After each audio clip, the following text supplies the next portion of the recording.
Hey there, it's Derek from Pacific Coast Auto in Japan, and we're looking here at a Toyota Crown. This one here is the Royal Saloon i4, so a four-wheel drive V6 version of the Toyota Crown. This one 2004 with 82,000 kilometers on it. We'll take a look at the condition of the car. This one was bought from auction here in Japan for export over to Canada under their 15-year import regulations. Okay, so the V6 in this puts out about 250 horsepower, just a little bit above that, actually 252 or something like that. It is the 1GR engine, which is very common in a lot of Toyota's cars. You can get these up to 280 horsepower in different versions of the trim. Lots of parts around the world, no matter where you live. Good, reliable, ubiquitous engine that you're going to find everywhere. Now the oil and the coolant in this look good, so we'll close the hood. You can hear the distinct ticking of a direct injected system, which I believe that this has. I'm 99% sure. It sounds exactly like the fuel injectors. Here you can see 82,442 kilometers at the time of shooting. Just switch the engine off for now. Okay. Now it is a keyless start. You don't have to put the key in. You just have to have it in your purse or your bag or your pocket or whatever. The car looks great. These are commonly used as police cars here in Japan, so whenever you see one of these on the highway, make sure that you're not driving too quickly. Ton of room inside. I didn't know this until I started shooting this report, but the interior has more room than an S-Class or a BMW 7 Series, according to Wikipedia. Might be a little bit hard to believe because the car itself doesn't look as big as those two cars, but apparently interior volume is bigger than them. And it does feel very spacious and very nice inside. And it feels very Lexus-like. The Toyota Crown is very much kind of shares roots with Lexus. This one here is a GRS 180. And so the Crown shares the same platform as the, the GS 300. Also known as the Aristo here in Japan. Okay, so let's have a look at the auction inspection sheet. This is a 2004 Toyota Crown i4 Royal Saloon with a 3000cc engine. Auction grade 4, interior C, of course, four-wheel drive. Has sunroof, has that cool little deflector. I didn't know that Toyota still made these. You can direct more air inside if you want. I've seen those on Land Cruisers. I've seen them on Hiaces. I've seen them on the first generation Lexuses like the LS, the GS, the SC, and apparently they still have them on the 180 series Crown, which is, I think, the 12th generation. That's crazy. A lot of Toyota Crowns out there. Okay, so 82,438 kilometers is kind of a mid-mileage for something like this in Japan. These are owned by a lot of elderly people who are using it as their final car and don't drive that often. So you'll find a ton of really low mileage ones. This one here, kill the mosquito. This one here is mid-mileage, but extremely good condition, all except for kind of one issue that requires some body work, and I'll show you that in a second. The sales points here are sunroof, VSC, which I don't actually know what that is. I think this says cold weather package car. Forgive me if I can't read that correctly. Reverse camera, smart key ×3. Starter, like a push start button. Winter tires come in the car. Okay, and the report here says dashboard has cracked largely. This seems to be the case on like 80 to 90% of them. Have dashboard cracks. It seems like it was an oversight by the development team. These dashboards crack easily, and I'll show you when we get to the interior. It's definitely not as bad as it could be, but it's certainly there. Oh look, windshield wiper warmers. That's great. Good for the cold weather package. Maybe that's what it comes with. Usually a higher strength battery too. Anyway, it also says suspension area is rusty, and I couldn't find anywhere that was rusty. Like the control arms are made out of aluminum. So, those can't rust. Ooh, everything looks fine. It drives fine. So I don't know. Maybe if you see underneath the car, you can find some areas of rust, but there's no rust on the underside at all. It has a little spot of rust at the front and a little spot at the back, which I'll show you in a second. You can have a look. But for now, we'll do the once around. And yes, these are gorgeous cars. I think they're very nice, timeless design. I like how the Crown has continued with the 3-box sedan style for basically every generation, except for the new one, the brand new Crown that hasn't even come out yet. It has a kind of like fastback boot, which I'm a little bit disappointed in because I have loved every generation of the Crown. The back end here just looks gorgeous to me. I love how fast it is on this version, but still has a decently sized trunk. And I don't know, like sedans, they're just a body style that really appeals to me. Kind of harkens back to my youth, where all the cars were shaped like that. Okay, nowadays it's all about crossovers and SUVs, which is not bad, but a sedan is cool. Cool car, lots of space inside, looks good. Lots of space in the trunk on this. We'll show you that in a sec. Okay, so now that we've almost been around it, 3 to 60 degrees, we got this ever-growing tree. We'll have to get a new location simply because of that tree. And you've probably not noticed any damages on the car because it's very clean and the paint is in very good condition. Okay, so issues. Headlights are yellowish a little bit. Same thing goes with the fog lights down here. Okay, the grille is nice, very like no fade on the chrome pieces, and the crown logo looks very nice. You'll get the same crown logo also on the wheels in the center caps, but they are only a 16-inch wheel, so you might want to trade those up. The car will look great on some bigger wheels. It can carry up to a 20 without looking too weird. Okay, so issues with the rust I was talking about. Not mentioned on the auction inspection sheet, there's a little spot of bubbles here. It looks like it was probably a metal problem. Like there's no rock chips. It looks like it's bubbled up from the underside. So that needs to be repaired. Okay. The other part of rust on the back is really not that rusty at all. It's just a chipped off section of paint here. And those are basically the two defects on the body. Now let's go around again and see if we can find anything else. We have a section of peeling paint there. Okay, kind of minor, I would say. The roof has a couple of scratches here, right there, and a little one right there. Okay, the sunroof functions properly, doors open and close good. We have a few scratches on the door mirror.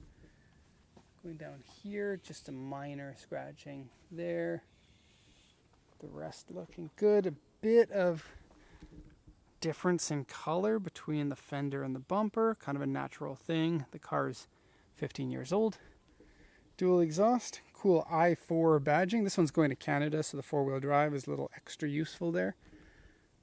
A little bit of scratching here. All of that should be able to polish off. Got some more in this area. This one here probably can't polish that off.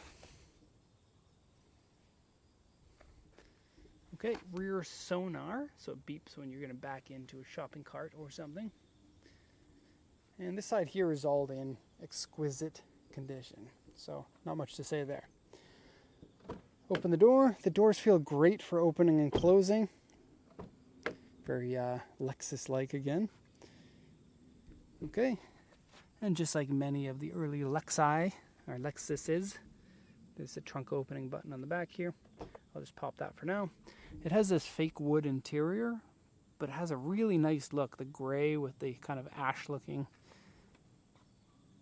interior trim. Looks good. Okay. What car was I just checking that had things that looked just like this? What was that? Oh, yeah, Lexus LS600H. Okay. So let's have a look at the interior things. The seats, I think, are pretty reasonable. They're comfortable. They're power seats. It's a luxury sedan, and so there's not really anything special. They're not supposed to be sporty. Here's all the ways that you can control them. You do get a cool little switch over here for the passenger seat, so you can do that from the back. And you already get a lot of legroom in the back. In fact, this is probably the same amount of legroom as the Toyota Century in the back. But it doesn't have the pass-through for the feet, which is too bad. Steering wheel has the same pretend wood look. Okay, and see if you can see any of the cracks in the dashboard so far. Might be able to.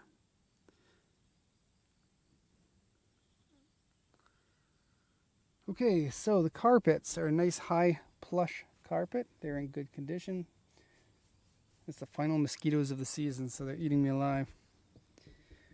Okay, you can stick the key in if you're old school and you just need to stick a key into something. Folding mirrors works. This illuminates the gauges. That's fine. Here's your first cracks in the dashboard. And there are quite a few, actually. There's one here that goes across here. It's like here and then up. And then one that goes there and here. Okay, you also have maybe some under here, but I'm too afraid to lift that up because if there are some cracks, then it's going to just peel it off, and I don't want to do that to someone's car. There's a crack that goes along here. You can kind of see it right there, out of the shadows, and there again, up to there. So a long crack, but like I said, it's not that noticeable. It's not like huge ones that the Nissans get that are like this. Okay, and you also get a little bit over here as well. Okay, so cup holders. You get 2 of them. Has never been smoked in this one. It smells lovely inside. Don't even need that ashtray. Take a look at this CD player and an MD player. How many cars do you know that have an MD player as original equipment? Very cool. This screen here is touchscreen. By today's standards, it's pretty outdated, but it still is in good condition and completely usable. You use this for your aircon and stuff like that. Now, this has swing vents. This is really cool. The swing vents started in, I think, the late 80s in like a JZX 90 Cresta Mark II or Chaser. And it just oscillates the vents back and forth like those fans at home that do that, just so that the whole car can get AC. I don't think it's a particularly useful option, but I love it. It's so cool that a car has that, and it's so great to see it. They continued to use them all the way until this generation of the Crown.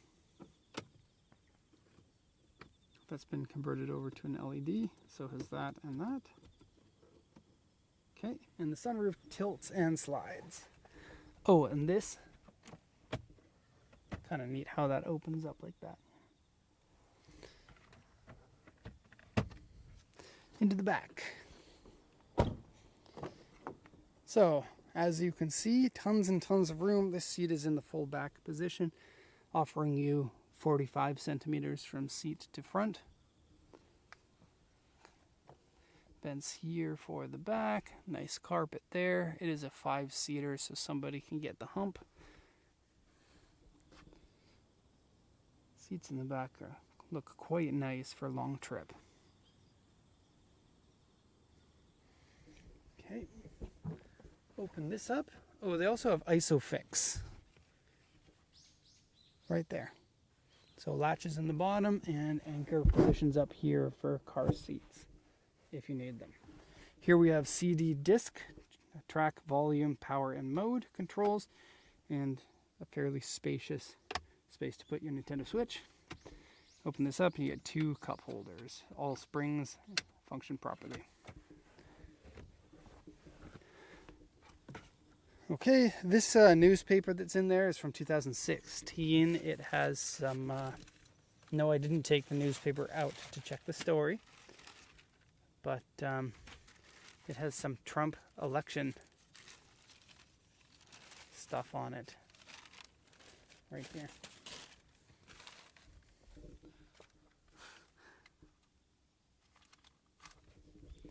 This was the paper that was just protecting the seats because there was a set of tires in there. So when I put the tires back in, I'll lay that paper back down.